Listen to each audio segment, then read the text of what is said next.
So we're back with Nicole and Jeff, right? Yep, Jeff. All right. So how are you doing, Nicole? I feel like I'm like hanging by a thread. Can you come a little closer just so I can hear you better? Thank you. You said you feel like you're hanging by a thread? Yeah. Why? What's going on? It's just, it's a lot. Like, I'm feeling very lonely right now. Like, it's possible to have people around you. And like, still be feel surrounded, lonely? yeah, be surrounded by people and feel completely out of place and completely lonely and like out of touch with. Yeah, I definitely know what you mean. I've felt like that plenty of times. Do you think, I know for me that was like a lot of it was my mental health when I feel like that. Do you agree? Yeah. Yeah, sometimes, I mean, for everybody it's different. Doctors can say it's, it can be diet. Like, people have, there's like in some cases, just switching like exercise, diet, and then mental health too.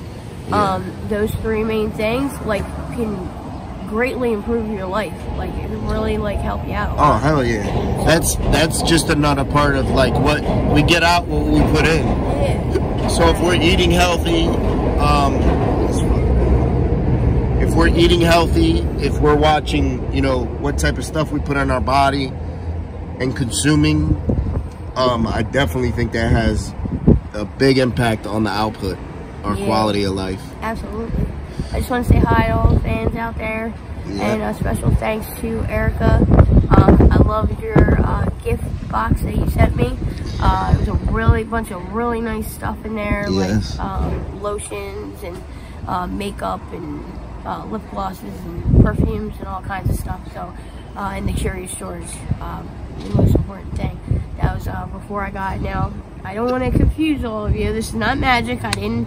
Unfortunately, I didn't get him back. This is Magic's brother, Jeff. Somebody had bought me an identical one. They were going through, actually going through a sale at Build-A-Bear Workshop before Christmas. You know, so like I said, so you guys can pick Magic or Jeff up at Build-A-Bear Workshop. That's awesome. Have you ever been to Build-A-Bear? I haven't, actually. I took my daughter there one time. She loved it. Oh, it's cool. You could put like certain stuff inside the bear, like heartbeat, and it's crazy. Yeah, it's awesome. That's neat. So, for the people that don't know, can you explain what happened with Magic? Yeah. And first of all, can you explain who Magic is for just the people that don't know? Yeah. Let's see. Magic was my monkey, my stuffed animal monkey. He was given to me as a gift by a husband and wife, a really nice husband and wife couple, at a thrift store right here in this neighborhood. I used to go in the window and I would look at Magic every day before I would start panhandling back in the one spot further down on Kensington Ave here. And I would just do that every day. I would look at him in the window. He was only, I asked the lady the one day, he was only $5. That's all they were asking for him. And I was just like, okay. And I kept saying okay, and I kept putting it off because I just never had enough. And then the husband and wife, like, got to see, you know, how much trouble I had panhandling most of the time. It would take me like, the one day it took me like 8 to 9 hours just to make up $4. Wow. So they decided, the one day they called me into the shop, and out of nowhere they gave me Magic. They just gave them to me as a gift, and we were inseparable after that. Like, we went everywhere together. He was like my best friend. Because like I said, I just don't have too many people that are my best friends that I can trust around here in this Kensington neighborhood. So the one night I was promised a date. I was walking with a guy to go on this date, and he was leading me, and then all of a sudden this girl shows up out of this car. There's another girl driving. She pops out of the passenger side, and all of a sudden she comes up to us, and she acts like she was like the girlfriend or something. So I was all nervous. I'm like, the girlfriend to the guy you were doing a date with? Yeah. So I was like, oh my gosh. So So I got distracted in my head. They knew I was distracted, and the girl just rips Magic right out of my arms and runs to the car, jumps in it, flies down the street with her girlfriend and the guy in the car, and I never saw or heard from Magic again. So it was basically a setup. The guy left too? Yeah, the guy left too. It was definitely a setup. Wow. And Magic, he was like like a security blanket almost? Like your buddy? Yeah. He really was. So how long did you have him? 3 months. Okay. 3 months. I was really attached to him. Like I said, we went everywhere together. Listen, I had so many people was like, before they knew your name, they'd be like, "Where's the lady with the monkey? With lady with the monkey?" First, people thought it was a dog or a teddy bear, and then once they seen it learned a little bit more about you and Magic, everybody fell in love with him. They was like, Magic. I know. Once he made that YouTube page, that was it. He just blew up, and he was so famous and popular. Yeah. I had people after that walking up the Ave and stuff, and walking around here in the neighborhood. I had people asking me all the time. I'd be carrying them around. Yeah. And they would be asking me, you know, hey, you know, how's he doing? Or give me that monkey, like joking around with me, like, you know, because they really loved them. They wanted them for themselves. Yeah, I had a couple like serious takers that they talked to me seriously, and they were like, hey, how much do you want for that monkey? For real. Because they were like, you know, they really wanted to buy him from me, and I was like, he's a family member basically. He's like my best friend. Yeah. He's not for sale. I'm sorry. Yeah. So how have things been for you out here lately? Well, it's been better. I kind of feel like it's still an uphill battle right now, but it's been better for the fact like so many things got fixed because I was able to get inside and get warm, which was the most important thing for the winter. You know, I know people were praying for me, and I know people were concerned. So, you know, I was concerned for myself that I wouldn't make it in a shelter in time. But fortunately, the Kensington Ave shelter right down the street here, the guys that stand outside, the security guys with the blue and black jackets on, they're out there 24/7. There's nothing that goes down that they don't know about. Security is tight there, so they really do a good job. So I just wanted to give a shout out to them. And, you know, thank them for the tireless hours they stay awake and guard all of us while we're sleeping. Like, we're sleeping and relaxing, and they're up. And most of the time, they're outside in the cold. Safe. Yeah, I see them. You know? So how is it living in the shelter now? It's good. It's good. Everything has pros and cons to it in life. Yeah, absolutely. So, absolutely. You can't really just say, like, oh, well, it's all bad because I had a bad day today. Yeah. You know? And it's easy to do that, right? It is easy We get the fuckets and be like, everything's ruined. Yep.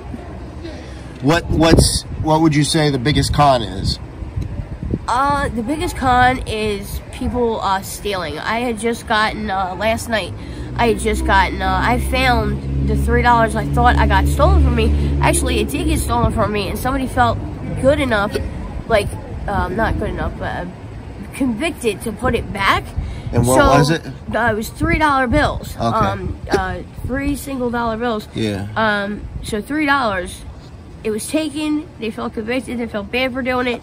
Once I complained out loud in the shelter, like everybody in the shelter knows how I am. Like, when something affects me, I got a mouth on me, like, for sure. And you're gonna hear about it, like, if I'm upset or if I'm happy or whatever the case is on either side of the fence. Yep. You always hear about it because, you know, that's me. But like I said, they felt convicted. They gave it back, and then I went to sleep and I woke up this morning, and sure enough, it was gone again. So, and I needed that $3 this morning. Yeah. So, you know, it was rough. It was rough. That's the biggest con, I'd say, and everybody in the shelter would agree with me, besides the ones that are stealing, of course. Yeah, of course. That theft is the biggest con to living in the shelter. How have you been supporting your habit lately? I panhandle, and I do the dates. So that's how trying to figure out about seeing some doctors about maybe possibly getting on disability. Yeah. I do have a check that was supposed to come to me. Unfortunately, that didn't work out. So I am going the next route, and I am trying to now get on disability. But everybody that's done that knows that it's such a long process. Yeah. It takes forever, and then when you finally do apply, they always deny you because they want to see if you're going to reapply because that weeks out you're going to be consistent really if you really need it. Yeah. Yeah, whether you really need it or you don't. So. What's your habit like lately? It's still the same thing. It's still the dope, and the hard. How many bags of dope are you using a day? I say God, I can't even get anything barely. So if I'm lucky, I get like 1, 2, maybe 3 tops, but that's about it. And the crack, how much are you using? That, if I get any of that, let's see, probably about a nickel hard for the day and the night. How about, do you ever smoke like the Deuce, the K2? No. No? No, and I scared of that? Yeah, I did smoke it before. I would just like to say, like, to anybody out there thinking about trying it, don't try it. It is very dangerous chemicals in it. It's not weed. It's not safe by any means, like, whatsoever. It's dangerous. I did it, and I almost lost my mind. I almost didn't come back from losing my mind. Yeah. From being on the bad trip. Like, I almost lost my brain would have been non-functioning, like, after I came back from it. So, with no quality of life. So, like I said, please just don't try it. Don't even, like, don't even go down that road. Entertain the thought. Don't even entertain the thought. Just say no, please. Have you seen a lot of people have bad reactions to that? Yes. Every single person that I've ever seen on this stuff, I've seen bad reactions. Like, really bad ones. Like what? There was a man that was, like, digging through the rocks with his bare hands till they bled.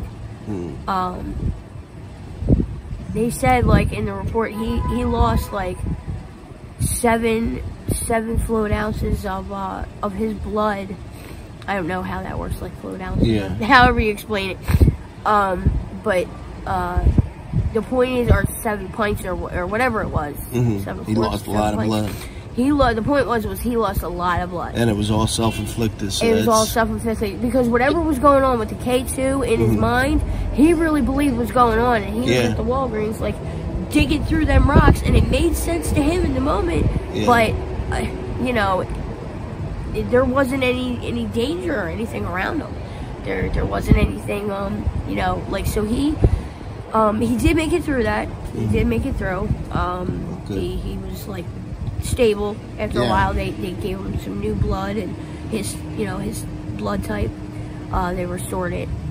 So he made it through that. But my God, like, you were in the hospital a little while back, right? Yeah, I was. What happened? I had it was a heart attack. Wow. Yeah. What brought it on? Do you know, or stress? Stress. Okay. They said they talked to me. The hospital, the doctors and nurses talked to me, and they said that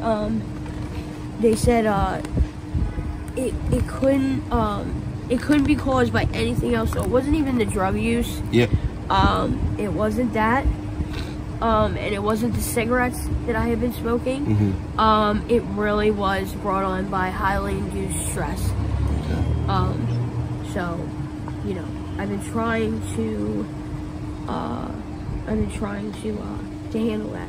Yeah. Like, handle my stress level, that is. Yeah. I was in the hospital for almost a week, like 5 days. Wow. I think, before I got out.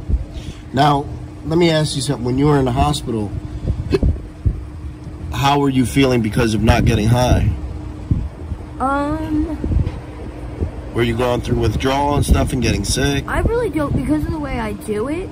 Because I do the drugs don't do me. I